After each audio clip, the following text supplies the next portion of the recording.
Hey there, my name is Jason. I'm the founder of Distress Loan Advisors. I help people through the offer and compromise process.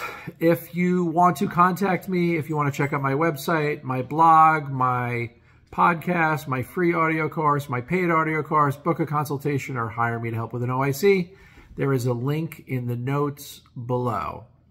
All right, today I want to talk about when it comes to your EIDL offer compromise.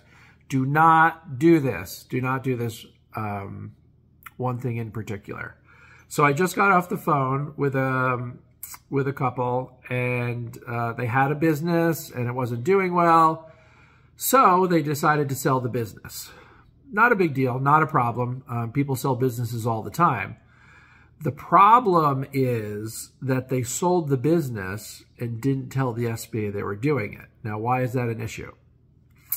It's an issue because when they took their EIDL loan, they had to sign a security agreement, because if you've watched any of my other videos, you know that any loan over $25,000 through this EIDL loan program required that you pledge the assets of the business as collateral.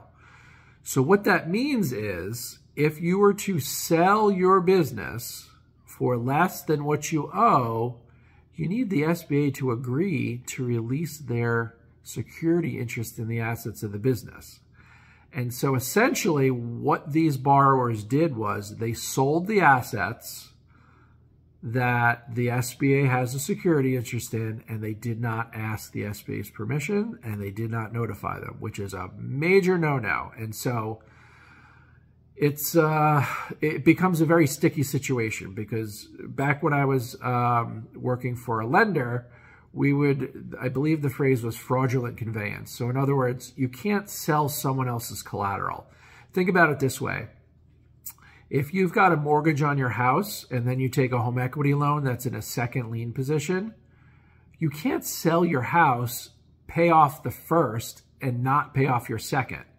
Right? So whoever's got your home equity loan, they're not willing to release their lien until they get paid. So you need to run that by them if you're not going to pay them off. And so the reason that people can do it with businesses much easier than, say, with my house example, is that, A, buyers, when they buy this stuff, you know, a lot of them don't bother to do UCC lien searches, which is a little nuts, but I mean, that's not my call.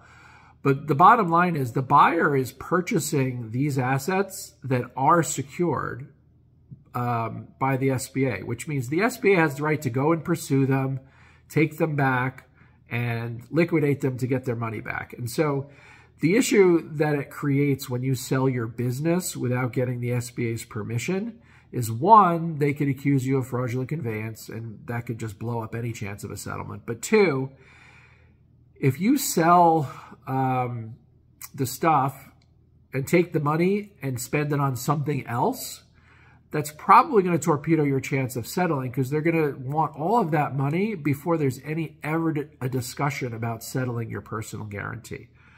So just coming full circle, if you have an EIDL loan and you want to sell your business or you want to sell the business assets, err on the side of caution.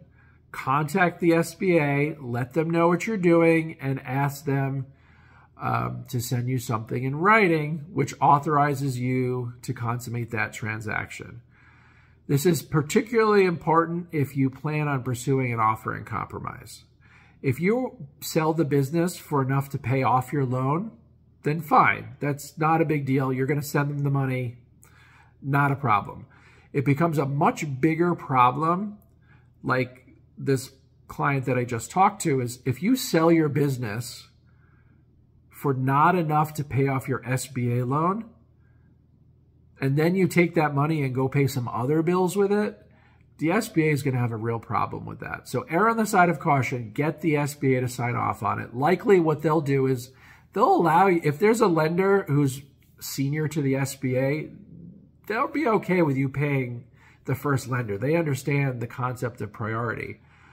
But what they won't be okay with is you selling their assets and then not immediately remitting all of the net proceeds to them. And that's why you want to run this stuff by them, because it really torpedoes any chance to settle. So before you sell your assets, before you sell your business, get the SBA to sign off on it. It could be the difference between settling and not.